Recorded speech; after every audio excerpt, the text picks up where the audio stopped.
Ladies and gentlemen, now we're going to go into the section of our agenda today where we're touching on sustainable relationships for growth and resilience. And we're going to kick this off with me and Bobbi. We're going to now have a bit of a conversation. It's a bit free-flowing. So I would love to bring Bobbi up. Let me introduce her first. Bobbi Trehan Young is a distinguished Microsoft subject matter expert and architect with over 20 years of diverse cross-industry experience. Bobbi is more than just a tech expert. She's a trailblazer, committed to empowering women. Her significant contributions have garnered numerous awards and accolades, making her an inspiration to many. Bobbi's defining characteristics are her persistent determination and her persistent determination and commitment to resilience, even in the face of challenges posed by the pandemic and a pending, I can't really see. I keep forgetting I don't need my glasses to read. A pending lawsuit preventing the launch of her business by restricting the use of her name as a trademark. That's a big deal. Just under 2 years, in 2021, after winning her lawsuit, Bobbi successfully launched an innovative collection of luxury tech products, further followed by a line of luxury leather travel accessories launched later that year. With a commitment to women, first strategy to hiring and the establishment of a London-based factory workforce. She firmly believes that the key to success is resilience. And that's what we know we all have in common. And she consistently champions those around her to strive for excellence. This dedication has earned her a reputation as a leader who can be counted on to deliver results even in the face of the most challenging obstacles. Ladies and gentlemen, please welcome Bobbi to the panel. So, our topic today, under Sustainable Relationships for Growth and Resilience, is about transforming, transitioning, enabling, and creating real economic growth. We actually have a need for transformative leadership. So my first question to Bobbi is, how do you define transformative leadership? And why is it particularly crucial for fostering sustainable economic growth in regions like Africa and the Caribbean? Hi, everyone. Hello. So I would define transformative leadership as leaders who differ from traditional approaches through being inspirational, actually inspiring, being trailblazers. Yeah. Like yourself. Absolutely. And also adopting to change and taking the lead on their teams rather than just kind of having that stringent mindset, because things in business change and we need to change with that. Having obviously a background of technology, it's something that I obviously had to do throughout my life. And very often we hear this kind of hot topic on AI, but we need to kind of move and transition and change with that.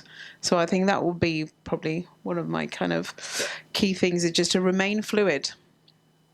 Indeed.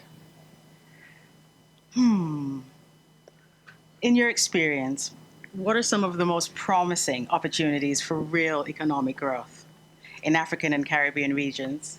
And how can transformative leadership unlock these potentials?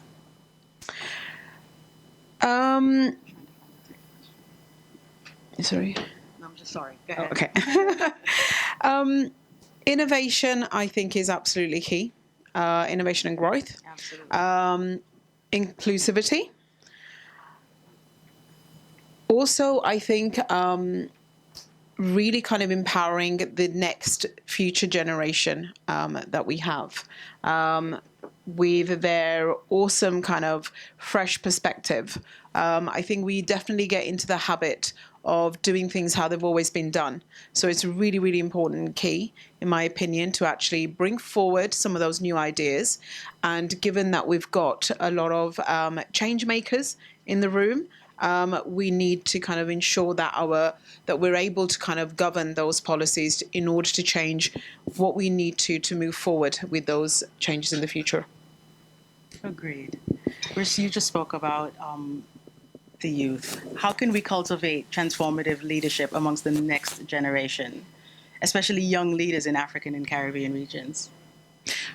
I think, as I said, we just really need to kind of empower their fresh perspectives, their innovative ideas that they bring through providing education, mentorship, Yes. and opportunities as business. I think most organizations look for experience, and I think we should really give those opportunities so they can gain that experience. One of the things that I do, I'm a head judge for 40 Under 40, which is an award that we recognize the next the future generation of leaders.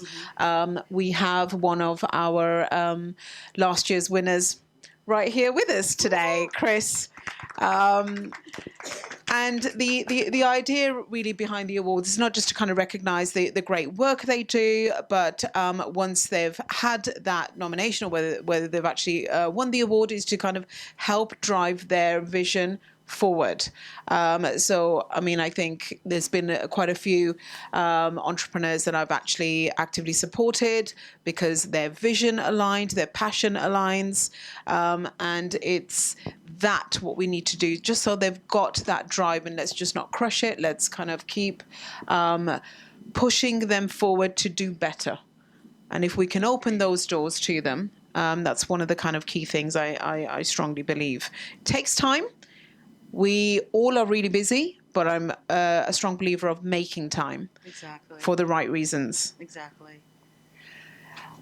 Now, right up your alley here in technology and innovation, in what ways can they serve as tools in transformative leaders to create sustainable growth and resilience? A number of ways, I believe, through science and technology. We can have so many advances in so many different kind of sectors. Healthcare being one of them. Yes. Making sure that we've got that research for future cures and diseases, given what we've all kind of recently gone through with the pandemic. Yes. Education. Technology can enhance learning through interactive digital content wherever you are in the world. Again, we very much saw the forefront of that during the pandemic.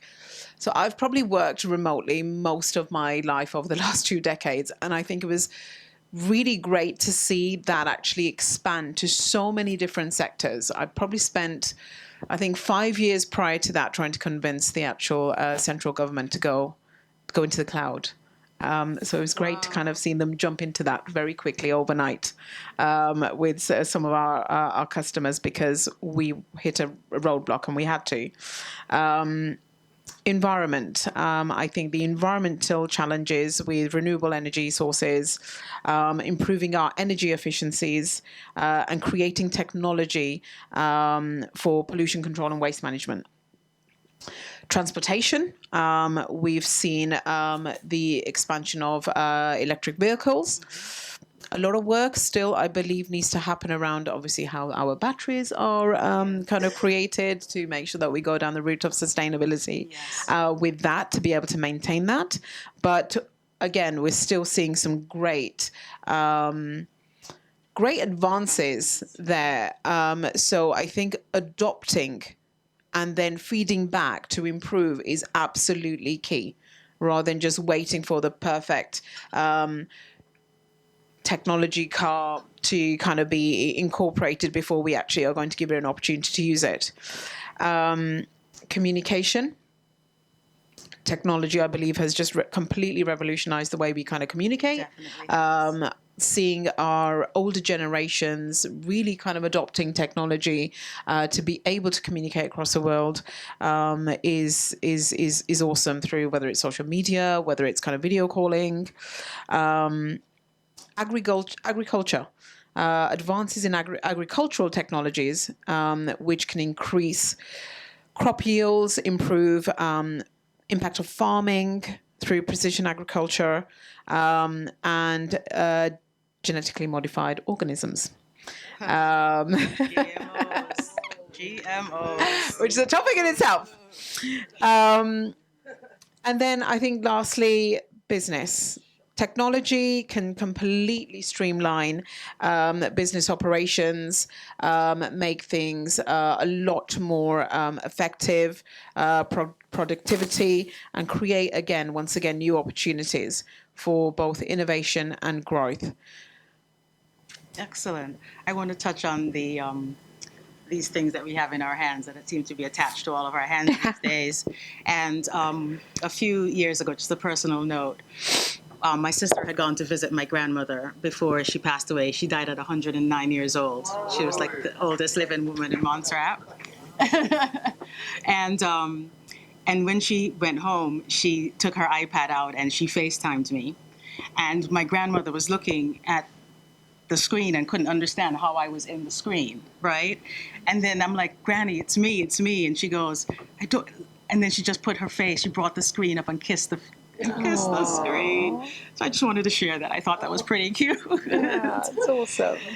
Technology brought Absolutely. my 109-year-old grandmother right up to speed. Amazing.